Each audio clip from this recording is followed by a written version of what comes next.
A very good afternoon, everyone. I hope all of you are doing good. I'm Sumita Panigre, and on behalf of the Holy Tuition family, I welcome you all to today's class.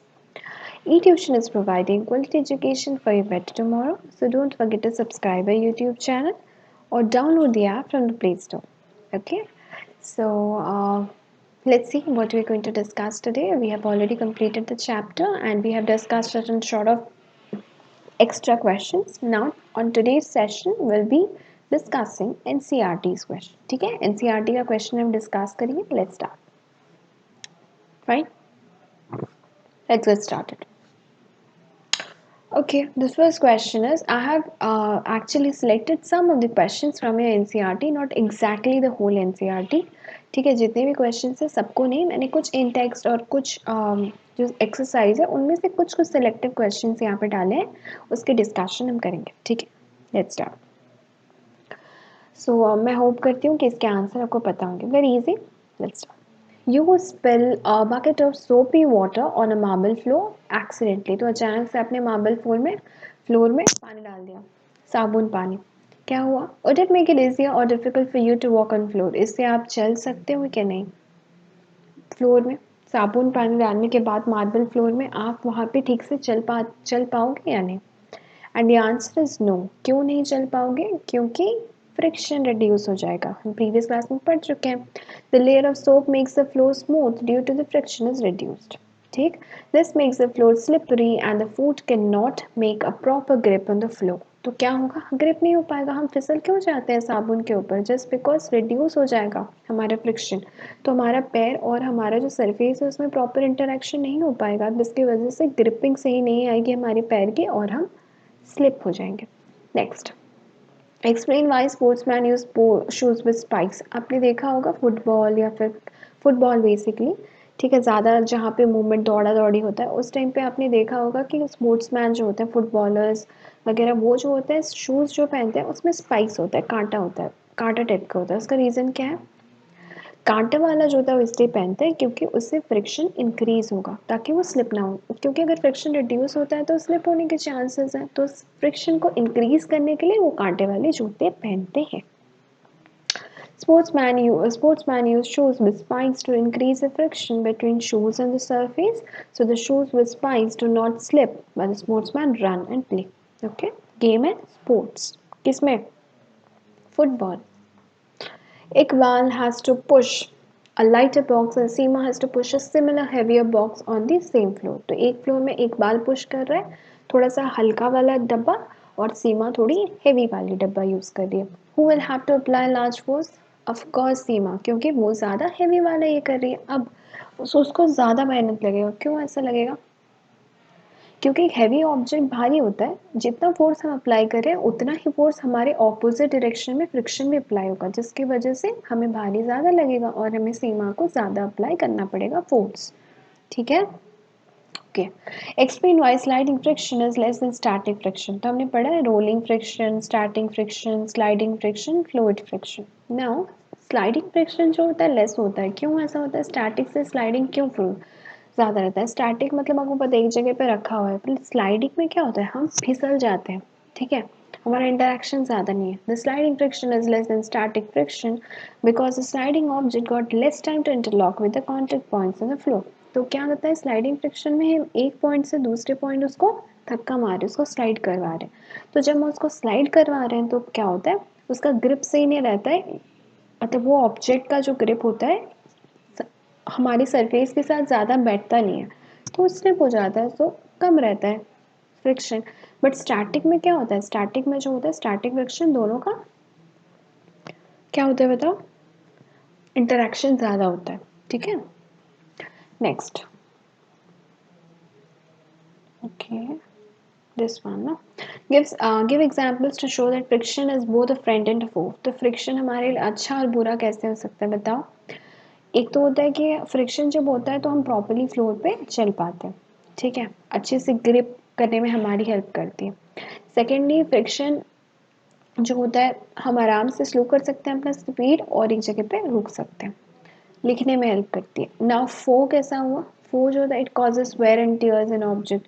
तो basically बहुत सारी ऐसी भी चीज़ें होती हैं जब ज़्यादा फ्रिक्शन की वजह से वो चीज़ टूट जाती है. ठीक है, कुछ मशीन पार्ट्स डैमेज हो जाते हैं, ठीक है। उसके बाद फिर कभी कभी ऐसा होता है कि रुक जाता है गाड़ी, उसको धक्का मारना पड़ता है, ठीक है। तो फ्रेंड भी है और फो भी है, प्रॉपरली करना है। Next, explain why objects moving in fluids must have special shapes. तो हमें पता है स्ट्रीमलाइन बॉडी होता है, हम पढ़ चुके हैं इसके बारे में। जितने भी फ्लूइड में मूवमेंट करते हैं जैसे कि फिश, उनका स्ट्रीमलाइन बॉडी होता है। इवन अगर हम स्विम कर रहे हैं तो स्ट्रीमलाइन बॉडी से मूव करते हैं। उससे क्या फ़ायदा होता है? उससे फ़ायदा ये होता है कि फ्लूइड फ्रिक्शन, जिसको हम ड्रैग बोलते हैं, फ्रिक्शन जो कि फ्रिक्शनल फोर्स जो कि वाटर में हम देख पाते हैं, उसको बोलते हैं हम ड्रैग। तो हम ड्रैग एक्सपीरियंस करते हैं जब भी हम लोग तैरते हैं, ठीक है। तो उसी पर्टिकुलर फोर्स को मिनिमाइज करने के लिए हमें अपना बॉडी स्ट्रीमलाइन की तरह मूव करना पड़ता है, ताकि हमें मूवमेंट करने में आसानी हो, ड्रैग से हम बच सकें, ठीक है। The objects moving in fluids must have a special shape to overcome the fluid friction acting on them. Efforts are therefore made to minimize the friction, so objects are given special shape that have pointed fronts with a little border middle and trapped in the back. यानी ऐसे position में रहता है, ठीक है। Next, explain why sportsman use spikes. हम ये पहले में देख चुके हैं ना, स्पोर्ट्समैन क्यों स्पाइक्स यूज करते हैं, ताकि उनके इंटरलॉकिंग पैटर्न अच्छी हो पाए, फ्रिक्शनल बढ़ पाए और अच्छे से वो मूव कर पाए, जैसे कि फुटबॉल में होता है। Why sliding friction is less than the same question I have repeated. Tell me why it is because वहाँ पे जो होता है स्लाइडिंग में सरफेस इंटरेक्शन कम होता है. Which surface have more friction, rough or smooth and why? ठीक है, कौन सा सरफेस में जो है फ्रिक्शन जो होता है वो क्या होता है, ज़्यादा होता है, ठीक है। Which surface have more friction? बताओ कौन से फ्रिक्शन में ज़्यादा, कौन से सरफेस में ज़्यादा फ्रिक्शन रहता है, रफ और स्मूथ, और वाई? रफ सरफेस में जो होता है फ्रिक्शन ज़्यादा होता है, बिकॉज सरफेस इरेगुलरिटी ज़्यादा होती है। Why is it possible to write on rough black board with chalk? बताओ रफ में क्यों लिख सकते हैं? वही सेम, इरेगुलरिटी ज़्यादा होती है, फ्रिक्शन ज़्यादा होता है, लिख पाते हैं, अच्छे से लिखती है, ठीक है। कोई डाउट है इसमें? कोई डाउट नहीं होना चाहिए, it's a very easy one, ठीक है। तो यहाँ पर है तुम्हारा चैप्टर ख़त्म होता है, और हम लोग नेक्स्ट क्लास से एक नया चैप्टर पढ़ेंगे, ठीक है। तो हम काफ़ी सारे चैप्टर्स अब तक पढ़ लिए, एंड आई होप कि आप प्रीवियस चैप्टर्स भूले नहीं हो, याद होना चाहिए आपको, ठीक है। तो हर एक चैप्टर का प्रॉपर नोट्स बनाओ, प्रॉपर नोट्स बना के उसको बीच बीच में रिवाइज करते रहो, और एनसीईआरटी के क्वेश्चंस, इन टेक्स्ट क्वेश्चंस ये सब करो, ठीक है। तो इससे क्या होगा कि तुम्हारा जो है इवैल्यूएशन रहेगा। और कोई भी डाउट हो तो let me know in the comment section below, I will definitely answer. And बस यहाँ पे चैप्टर ख़त्म होता है, काफ़ी पार्ट्स हमने बना लिया, 4 पार्ट्स में मैंने पढ़ाया है, फिफ्थ में कुछ एक्स्ट्रा क्वेश्चंस है, और ये 6th पार्ट है जिसमें हमने कुछ सिलेक्टेड एनसीईआरटी क्वेश्चंस किए, कुछ है नहीं, बहुत कम है, 4-5 ही है, बट सबके आंसर्स ऑलमोस्ट सेम है। इंक्रीजिंग फ्रिक्शन, डिक्रीजिंग फ्रिक्शन, ठीक है, rolling friction, sliding friction, static friction, fluid friction, drag क्या है, उसके बाद स्ट्रीमलाइन बॉडी, ठीक है, स्पाइक्स क्यों यूज़ किया जाता है। तो ये सारे कुछ बेसिक क्वेश्चंस, उसके सेम आंसर्स हैं, ठीक है। तो उसको प्रॉपरली बस लिखना आना चाहिए, तो प्रैक्टिस करो लिखना, so that will be getting answers. And if MCQs questions अगर आ रहे हैं तुम्हारे एग्जाम्स तो भी I hope that you will be able to answer this, okay. And any further doubt if you have regarding this particular chapter or any other chapter, you may go to the comment section below, and I'll definitely answer. Or if you are new to this particular channel, do like, share and subscribe. और अगर आप पहली बार video देख रहे हो तो playlist में पूरा वीडियो सीरियली अवेलेबल है, one by one you must watch it, okay. Okay, so I'll be seeing you next in the next session with a new topic. Till then, have a good day and keep smiling. Bye. Okay?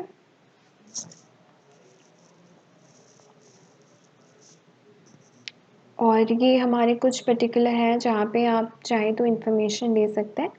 ये WhatsApp number है, and Twitter, Instagram, बहुत जगह पे हैं हम लोग, तो इसमें आप हमें फॉलो कर सकते हैं, ठीक है। तो मिलते हैं फिर अगली क्लास में एक पर्टिकुलर न्यू चैप्टर के साथ, रेडी रहिए। Till then have a good day, keep smiling, bye.